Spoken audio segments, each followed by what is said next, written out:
Dr. Stenger also often used the lack of evidence argument against God in its various forms, but he did with you as well, I believe. Yes, he used that in the debate in Oregon, and his argument there is that the absence of evidence for some entity can count as evidence of absence, that is, evidence that it doesn't exist, if we would expect to have more evidence of that thing if it did exist. Let me give you an example.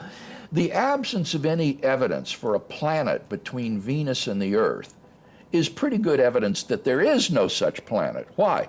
Well, because in this case, if there were a planet between Venus and the Earth, we would expect to see it and have evidence of it. So what Stenger maintains is that if God did exist, then we would expect to have more evidence of his existence than what we have. And I had a two-pronged response that I think is thoroughly adequate to this objection. The first one is, it's not clear that if God exists, he would have to provide that sort of evidence. And here I talk about Reformed epistemology.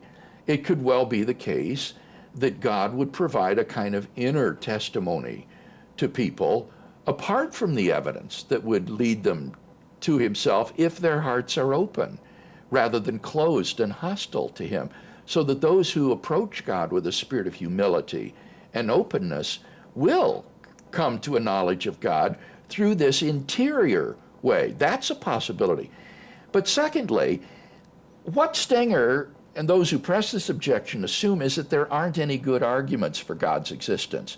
That's why they say that if God existed, we ought to have more evidence of his reality than they do, because they think there are no good arguments. I think there are good arguments for God's existence.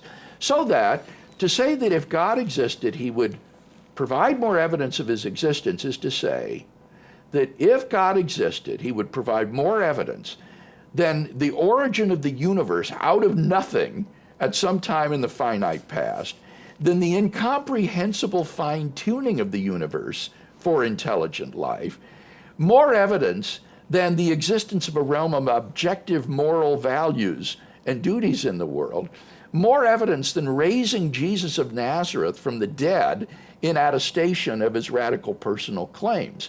And I don't see any reason to think that if God existed, he would be obligated to provide more evidence than that. I think that's plenty of evidence to justify belief in his existence. Any other acts pale in comparison. Yeah, they really do. They're like parlor tricks. And, and the resurrection of Jesus. Pick a card, any card. Yeah. I mean, it's trivial Yeah. in comparison to that.